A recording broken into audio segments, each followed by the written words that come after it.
Peace fam, this is your brother Usman. Back with another video. I'm going to jump right into it. One of the things that I want to talk about today are vitamin D and vitamin K. Vitamin D specifically because that is a vitamin that is touted to be deficient mainly in quote-unquote African Americans or melanated people. Now this particular vitamin, which is really a hormone, is supposed to be measured lower in terms of its blood concentration in melanated people. Now this gives rise to an argument or a theory that black people suffer from vitamin D deficiency effects more so than other nationalities. But I'm going to jump into this dissertation to show why that is not the case. And unfortunately, a lot of the sites that I see that black people need more vitamin D because they're deficient are by other melanated people.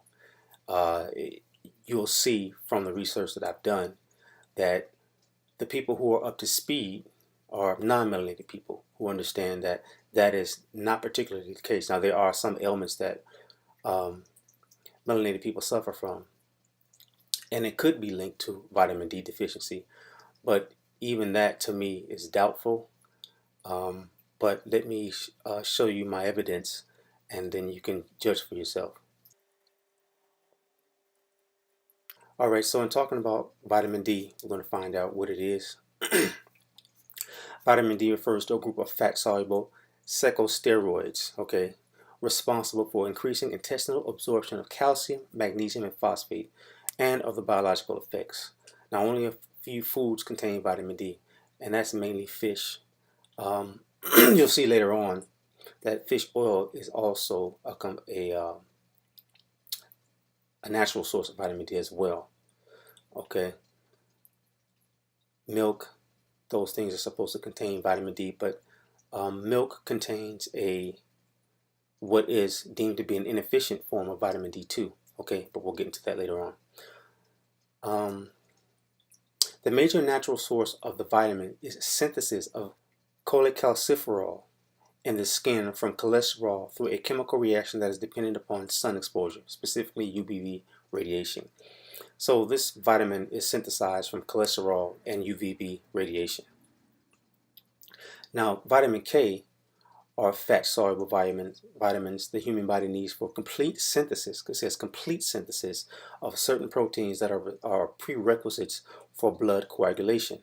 It also controls binding of calcium in bones and other tissues. The vitamin K related modification of the protein allows them to bind calcium ions. Now, when they say the modification of the protein, that is just talking about how the bacteria in the gut formulates the vitamin K from other vitamin K precursors from foods. So again, the vitamin K related modification of the protein allows them to bind calcium ions, which they cannot do otherwise. So without vitamin K, the calcium cannot be bound to the bones to build the bone structure. The calcium ions, the calcium molecules, cannot bind to the bones to formate the bone structure. Also, without vitamin K, blood coagulation is seriously impaired and uncontrolled bleeding occurs. Primary clinical research indicates that deficiency of vitamin K may weaken bones, potentially leading to osteoporosis, and may promote calcification of arteries and other soft tissues. Vitamin D and K are important in balance. All right. Now, a lot of people who say that you need vitamin D rarely mention vitamin K, but the two go hand in hand, as a surplus of vitamin D is really useless without an adequate amount of vitamin K, and vice versa. Vitamin D and K are important in balance. Vitamin D pulls calcium for the intake or from the body if necessary. So vitamin D will pull calcium from the bones if there is a need for it to be done, if there's a lack of the external intake, if you're not taking in enough foods that require calcium, and enough foods that have calcium as a component of their structure, their elemental structure.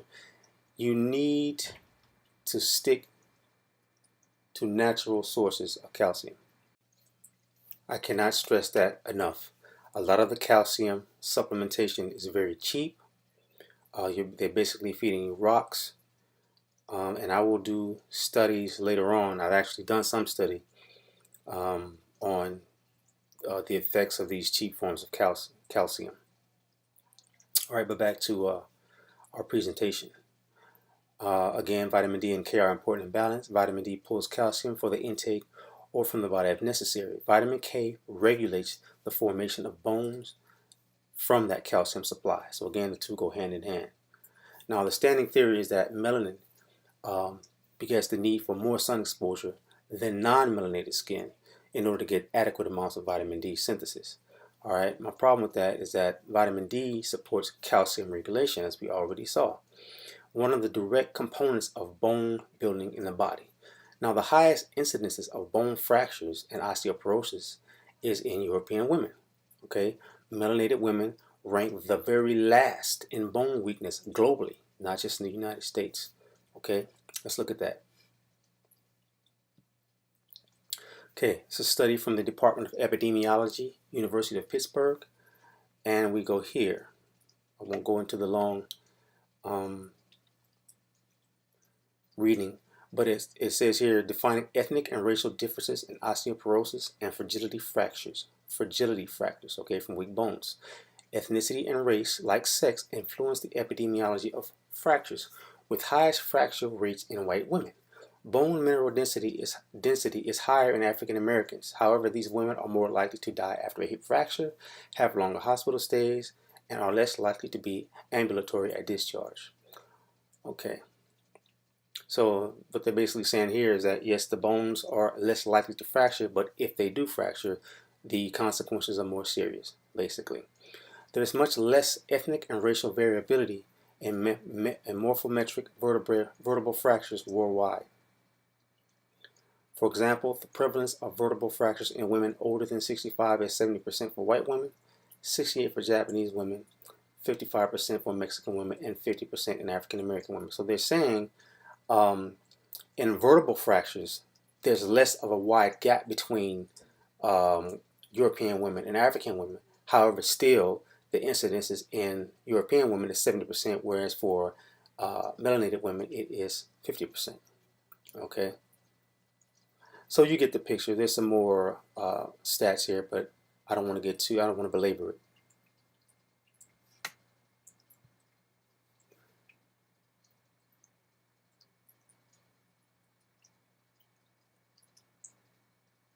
Now here's a study that supports my theory about, what I just read, the abstract that I just read, introduces the paradox that if vitamin D is responsible for bone structure, bone building, along with K, then how are melanated people deficient in it? Because, the theory is, again, because the melanin makes, since it blocks the sun, or some of the sun, which it really doesn't block the sun, it blocks some of the harmful rays, okay?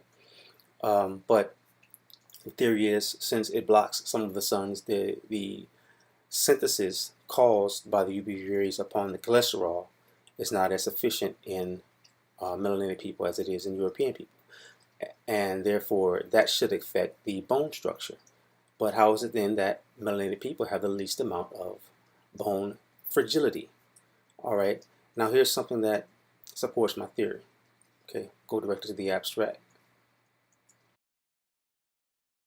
How a vitamin D test misdiagnosed African Americans. So I'm going to get right to the meat here, but basically what they're saying is there's a doctor, Rabbi Thandani, who did a test. Okay, now he's talking about the population of the United States with the best bone health happens to be the African American population. Okay, says Dr. Thandani, professor of medicine at Massachusetts General Hospital and lead author of the study. But almost 80% of these individuals are defined as having vitamin D deficiency. This was perplexing. Okay. Now they basically theorized that the serum levels, or the levels of vitamin D that is circulating in the blood, was lower in African Americans, quote unquote, but that didn't matter because of the genealogy. And that is supported here by them saying that blacks have only a quarter to a third as much of the binding protein. less in their circulating blood as Europeans. So the blood test for the 25-hydroxy form is misleading. His study finds that because of those lower levels of protein, blacks still have enough of the bioavailable vitamin, which explains why their bones look strong even though the usual blood tests say they shouldn't. So even though they have lower levels, they still have enough for the bone structure formation, proper bone structure formation.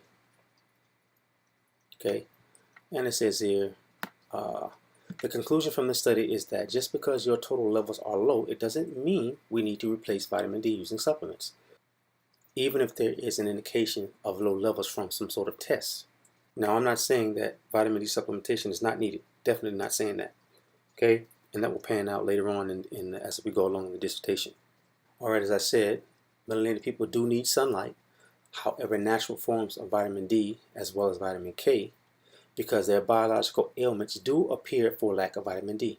Now, there are reasons that melanated people do need more vitamin, or not more, a consistent and stable amount of vitamin D. Okay, I won't belabor this for dissertation, but we'll skip down here.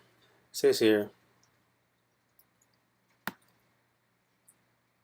vitamin D insufficiency is more prevalent among African Americans than any other Americans, and in North America, most young healthy blacks do not achieve optimal 25-hydroxyvitamin D concentrations at any time of the year. This is primarily due to the fact that pigmentation reduces vitamin D production in the skin. Okay, we covered that already. We mentioned that theory already, I should say. Okay, here we go.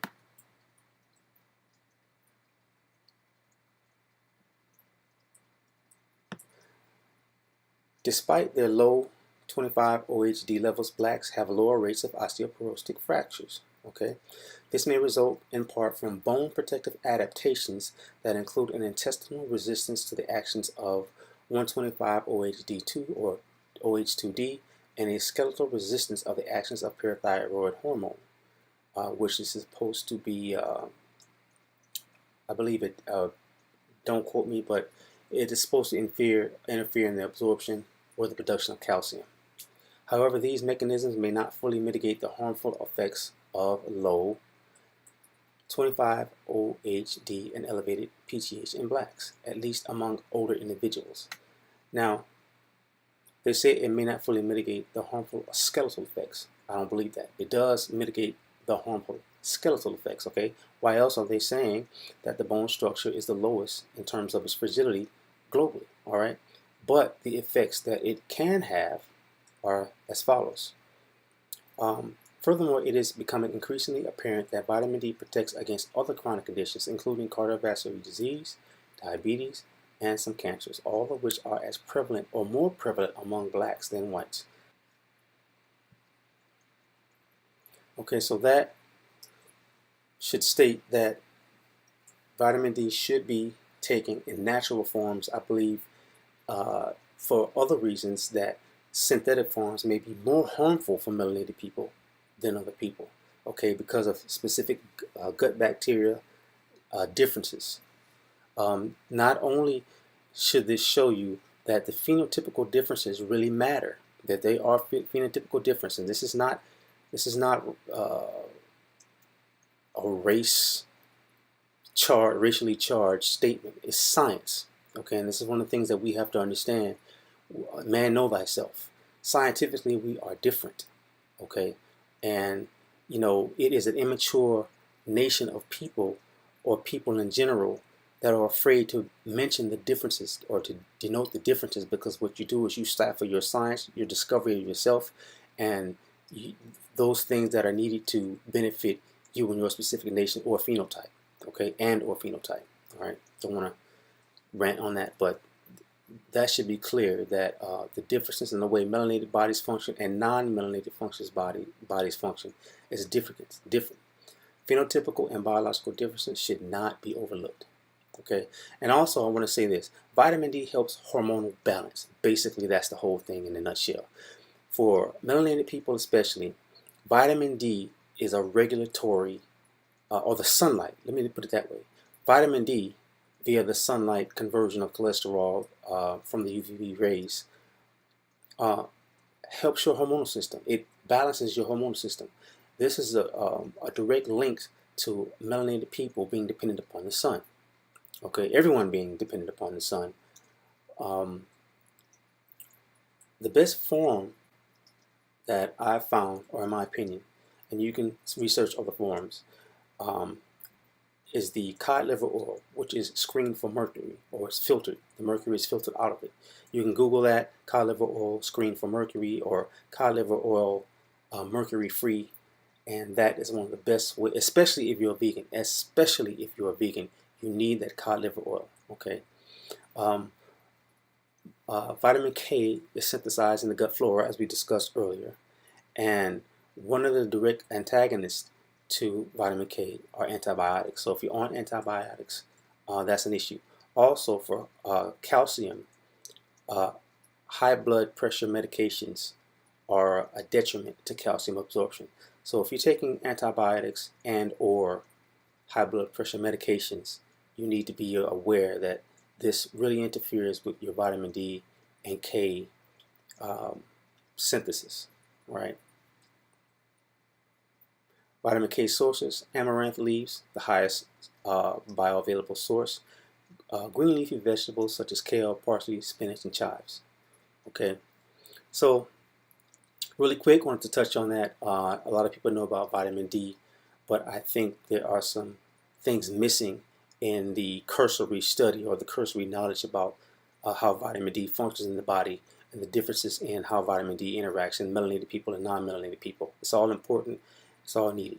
All right. So until next video, fam. 1.